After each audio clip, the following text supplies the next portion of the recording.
Hello everybody, welcome back to the channel. My name's Ryan. Very excited for this video because I get to have some, I think, what's going to be killer pours. Because Penelope has continued to develop their product line. You know, as a lot of people are familiar with Penelope at this point, started out just a couple of guys. They wanted to buy MGP product, finish it in different finishing barrels and do some experimental stuff with it. I got a bunch of their stuff on my shelf, including the Rio, which gets pretty rave reviews as well. The toasted, the rosé cask finish. Well, they've continued to develop their product line as last year they were picked up and acquired by MGP themselves. MGP was like, hey, you're doing really cool stuff with our whiskey. What if we bought you? And they're like, deal. So now they have basically unfettered access to MGP products.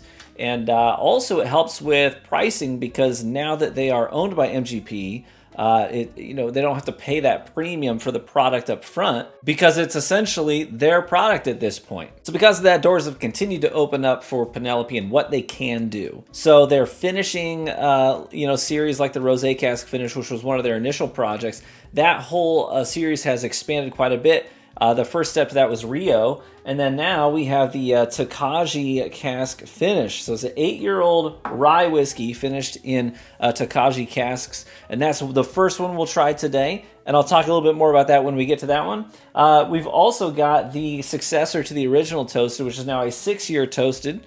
And then also we have the Penelope barrel strength 10-year. That one I'm pretty pumped about too. So one of the things we're just going to explore this question today is, has Penelope's being acquired by MGP been a good thing? Is it opening up new doors for Penelope in a good way? And how is all this new stuff that they're putting out? Is it as good as the initial wave of products that they first put out? Let's find out. Starting off here with the rye. 8-year-old rye finished in Tokaji casks.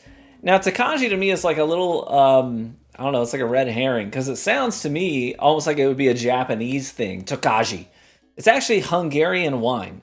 So it's finished in these Hungarian wine casks.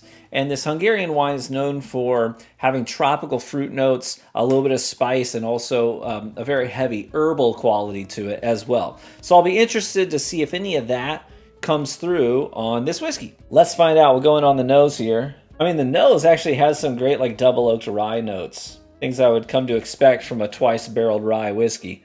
The age on the rye is a great thing because I actually don't get any of that like minty note on the nose. It's more like when rye mellows out over time, you get a lot of these yellow fruit notes that come forward, which will probably end up synchronizing well, I would assume, with the Tokaji sort of tropical fruit notes.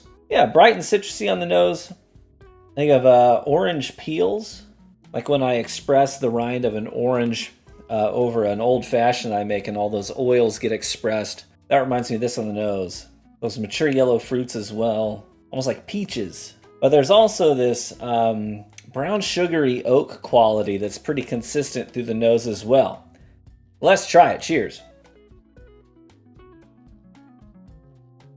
Ooh. I get a really heavy like Pernod note. Lots of heavy anise in the mid to late palate. It reminds me of a lot of like a Sazerac.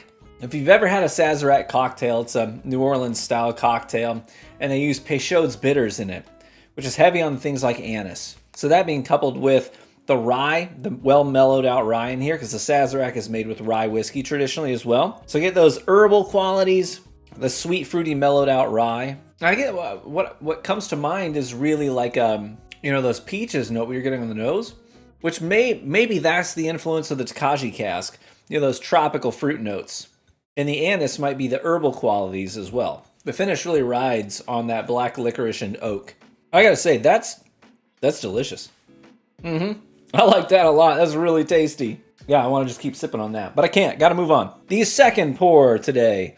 This is the 6-year toasted, the successor to the standard toasted bottle here. But this one today, the 6-year, is toasted rye. And I gotta tell you, man, I love a good toasted rye. The twice barreled Jack Daniel's Special Release rye. Oh, what a killer bottle. I'm a sucker for drinks like that. Nose of this one is a lot less fruity, probably because of the lack of the wine barrel. Instead of getting like caramelized vanilla, I think of creme brulee on the nose. That sweet with the char in there as well. Oh, it's fantastic. But it also has, that fresh cut hay, fresh grassy sort of a note on the nose as well.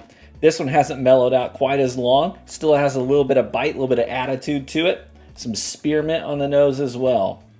Let's go in on it. Cheers. Oh man, come on. There's nothing wrong with that at all. You're looking, I think it's like 80 to 90 bucks MSRP for this bottle.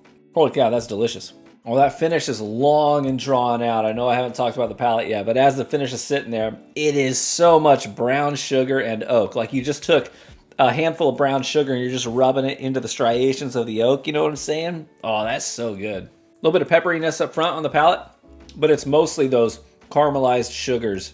They really carry that palate. A little bit of spice, a little bit of pepper, but not a lot. It's not very overwhelming. I think that secondary barrel really helped to mellow some of that spice out a bit. A lot of that toasted oak and brown sugar. Man, that's the star of the show here. If you like Woodford Double Oaked, this is like Woodford Double Oaked with a little bit more pepperiness to it and a little more proof. That's delicious. Let's move on to the last one here. This is the barrel strength 10 years. By the way, these samples today were sent in from guys in our Discord community. So Dan Thrice is one of them. And then the other two were sent in from Eric. Thank you so much, gentlemen. I appreciate your generosity. Now, this 10-year cask strength is a bourbon, and it was selected. It was a private barrel that was selected by Take and the crew over at r/bourbon on Reddit. Which, if you ever want to get into some good barrel picks and maybe your local stores aren't doing the kind that you're interested in, hey, Take rarely steers me wrong over on r/bourbon on Reddit. So you can just sign up there to get some great barrel picks. He goes all over the place, all across the United States, doing barrel picks in lots of different distilleries. Some you've heard of, some that you haven't heard of. So it's a great way to sort of expand your palate. The pricing's always fair and not marked up. So definitely check that out. Sometimes a gem of a barrel is out there for somebody to find, bottle up, and sell that's going to be better than any limited release or allocated drop you could possibly get. Sometimes there's just gems out there. People find them. So I definitely think that rolling the dice on a barrel pick every now and then is definitely worthwhile. Holy cow, the nose of this, a little bit of leather and sawdust, but mostly those, like, I think of when you walk into a mom and pop's small town candy store where they make their own candies in-house. And sometimes you walk in and you see they've got the caramels, the fresh gooey caramels just coming out. They're warm, they're gooey. Dude, those are so good. Like cube shaped, you know what I'm saying? Like fresh caramel candies on the nose for sure. It's also bringing a lot of heat on the nose too, but it's not overwhelming. It's not covering anything up. It's just alongside for the ride. Beautiful nose. A little cinnamon, a little nutmeg as well. Yeah, let's go in on it. Cheers. It's just really, really good bourbon. I get a note of bright red cherries on the palate, mid-palate, and then into the finish as well. As a kid, I grew up with 3 big cherry trees in my backyard. I'd always grab a book, climb up in there, and I had like a couple different places I'd perch where I would read, and I'd just pick them right off the branches while I was reading. And man, this has a really nice bright red cherry note to it. Actually reminds me a lot of Ben Holliday's bourbon, their distillate. The age is really coming through on it though. It's very mature. It's not young and bitey.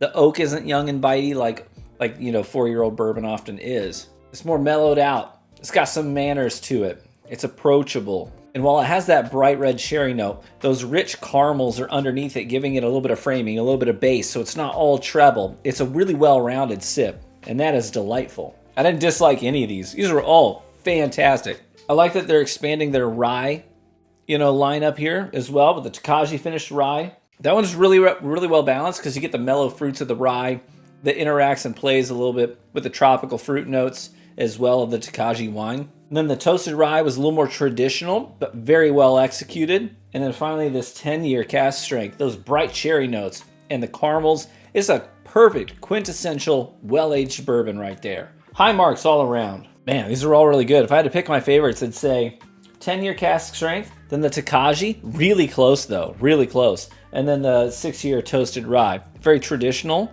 A lot of other people are doing traditional toasted ryes like that, but very well executed. All of them very good pours. I'm going to go 8.5 for the 10-year cask strength, and then I'm going to go an 8.2 for the Tokaji cask finished rye, and then a 7.9 for the toasted 6-year rye. These were all fantastic. Thank you so much, gentlemen, for sharing these with me. Hey, I gotta tell you, Penelope's knocking it out of the park right now. I just don't think there's a bad Penelope bottle out there that you could buy. I will say that my least favorite of their lineup is the rosé cask finish. It's a little too heavy on like the champagne-y notes, a little too bubbly sweet wine forward for me, but still not bad. But otherwise, there's nothing that they put out there that I think is bad. I think it's all pretty good on the low end, and then on the high end, exceptional. So if you are down with getting a whiskey that is at very least really good, Penelope cannot steer you wrong. And I love that their prices are very competitive. I think part of that, like I said earlier, has to do with the fact that they've been acquired by MGP, so they don't have to charge a big premium for sourced whiskey anymore, because it's essentially their whiskey now. They've got unfettered access. So thank you so much, gentlemen, for sharing these bottles with me. I really appreciate that. And if you're new to the channel, by the way, we've had a lot of new people checking out the channel lately, which is awesome. Hey, you're very welcome here. We're happy to have you. I am Ryan, and I am the one that makes the videos, but at the same time, Dramguard is a collective of individuals that are excited about whiskey, love talking about whiskey, and love sharing whiskey. So we have our own Discord. A lot of the bottles I cover here on the channel are my own bottles, but tons of them are actually ones that are on other people's shelves, and they're passionate about them. They want other people to know about them, so they send in samples, they send in full bottles, and we get to cover them as a group. We are Dramguard collectively. So if you want to get involved in our community, they're awesome people. Check out our Discord. The link is in the description. Come in, introduce yourself. We've had a lot of new people in the Discord, so hopefully we'll do some more Discord events as well, so that we can really get to know each other a little bit better, especially all of you new folks. So come in and say hello. We'd love to get to know you. Big shout out to my Patreon supporters who fund the bottles we get to pick up and review here on the channel.